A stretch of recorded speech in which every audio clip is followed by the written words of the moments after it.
I wandered into a conversation in the thrift shop one morning when I went downstairs to see how the day was going.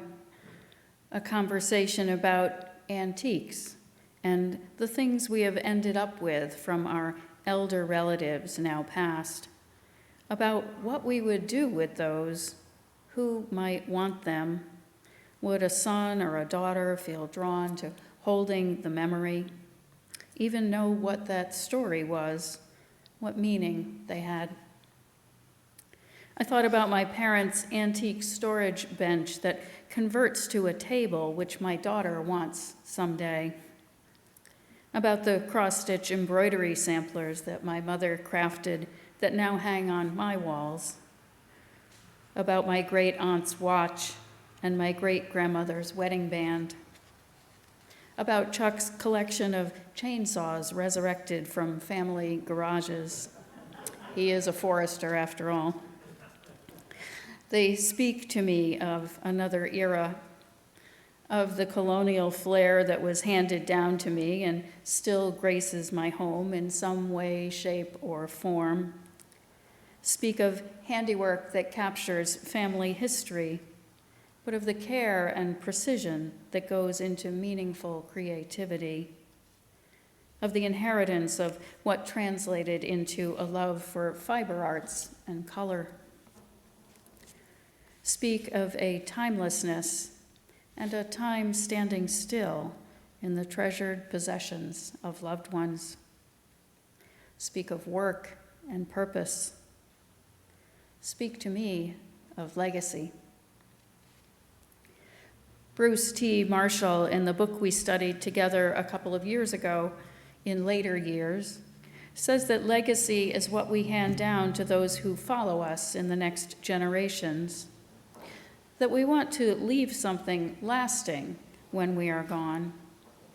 He talks about our contributions to individual lives that have been served by our touch and to humanity as a whole, perhaps our material wealth and asset to the future, assets that will support that which was of value to us in our own lives. We leave things that are representative of how we sought to live and what we have believed in. Our choices in life have an effect on those who come after us, even when the whole story of our decisions remains unknown. The way we move through life, and especially how we move through these later years, can leave a legacy for younger folks about a love for life and beauty and learning, with courage to face whatever comes next for us. We talked back then about our spiritual legacies, not so much the tangible items that we would bequeath, but the meaning and values that we would want to pass on, to leave for our kin to mull over and to shape in new ways, maintaining the kernel of truth that was found, but building it anew for another time. We explored where that meaning came from, who and what events had influenced us, and then placed ourselves in the lineage as the passers-on. We even talked about writing a spiritual will of sorts, so that our meaning-making would be recorded somewhere for all time, so that the story beneath the story would not be lost.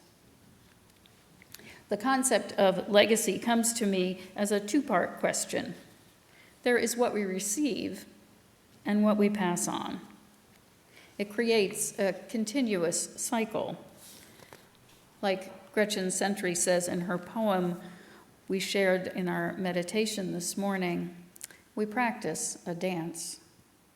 Our ancestors form an unending line behind us, lighting up our days and filling us with whispered remembrances, dreamers, workers, travelers. Our prototypes, she says, these archetypal examples of life, living, being, doing, creating in us a hint of who we are, what we will be, kindling the spark of our legacy. Soon enough, the next generation moves to the front of the line, and we are just behind, the bridge between the distant past and the unknown future.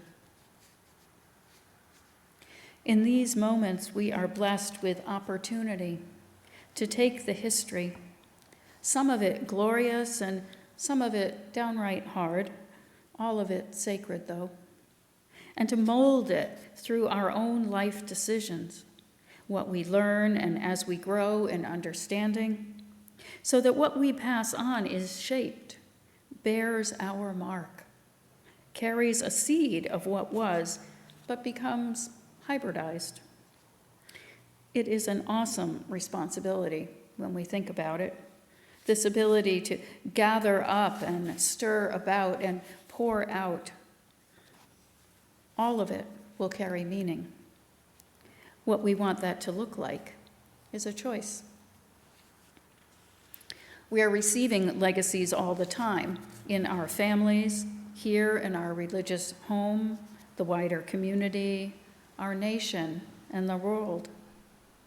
What we do with them shapes the present and the future. Maybe it is kindness or generosity or resilience. But let's face it, legacy isn't all goodness and light. Some of what we inherit is hurtful or harmful. Traumas passed down through our DNA, our familial DNA, but also that of our predecessors in our religious or work contexts, in our societal systems.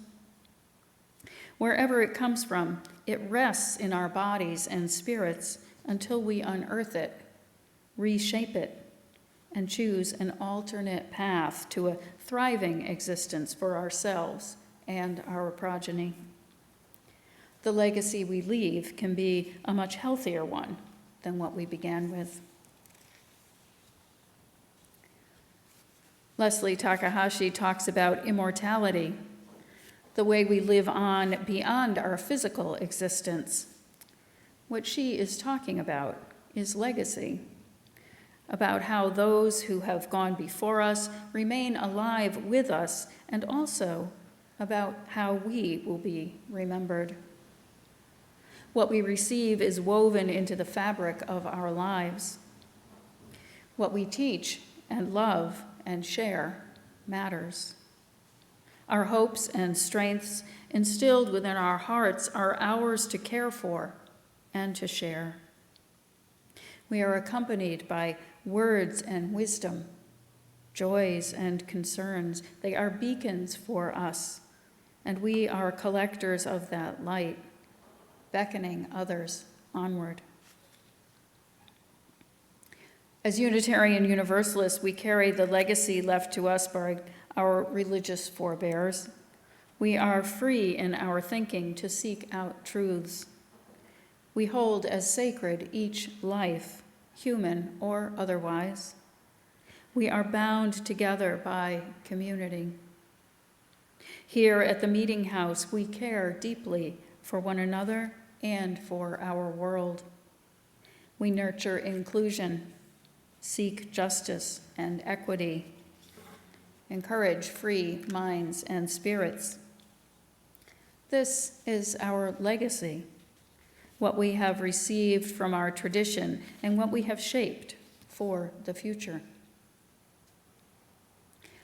Our recent conversations about what we hope for and dream of at the Meeting House, about how to get from point A to point B, strike me as discussions about legacy, too.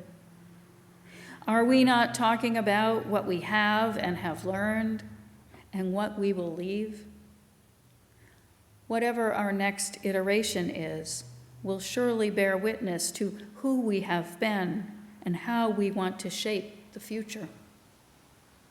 And isn't the path we take the way we choose, and the way we choose to sort it all out, isn't that also a piece of our legacy? The how and the why, as important as the what. This morning we learned about a special gift to the Meeting House from Jamie and Stefania McLennan and we are so grateful for their support of a solar project that has been on hold pending funding since my first year here with you. This is a tangible gift, an offering from their assets geared toward the improvement of our own. But it is so much more. These good people have given considerable thought to where they share their abundance. They delve into the how and the why of their giving. Where they land in this process says a thing or two about what is of value to them. Thankfully, this meeting house is of significance, but more so, I think, making a statement about sustainability and our planet comes into play here. Building a bridge between our tradition and its justice focus and this place on the hill, our collective focus and shared values, shows up for me as a piece of the whole. This is a living example of the connection between values and action, that something taught or loved, which is now ours to carry out, to do. The restless concern that becomes our charge. Somewhere along the way, the McLennans received a set of values and have shaped those for our time and offered an opportunity for us to join in that legacy. What a blessing to be a part of that lineage.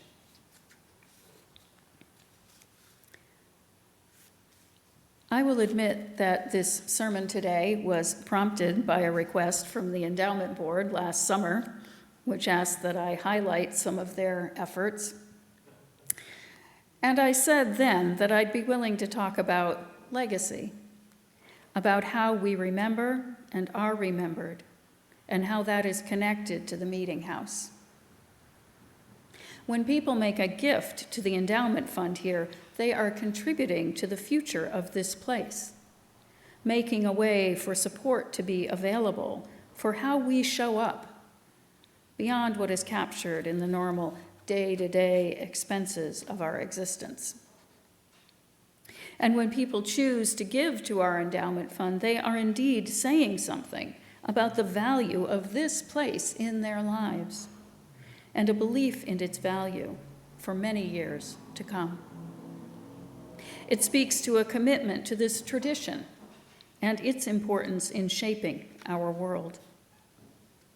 Sometimes people make a donation with a specific intention, like Sally Duplay, whose contribution was specifically designated for use in lifelong learning and justice endeavors, these being areas of special value to her. The fund in her name, a part of her legacy here. So our legacy, each of ours and ours together, is about taking a deep dive into the spiritual and the practical and making a connection between the two. Our legacy comes into focus as we bridge the sacred and the profane aspects of our lives. They are inextricably intertwined. What matters, what our ancestors have handed down to us, what we have done with that, and what we ultimately leave for the future, is a golden thread woven into a vast tapestry of time.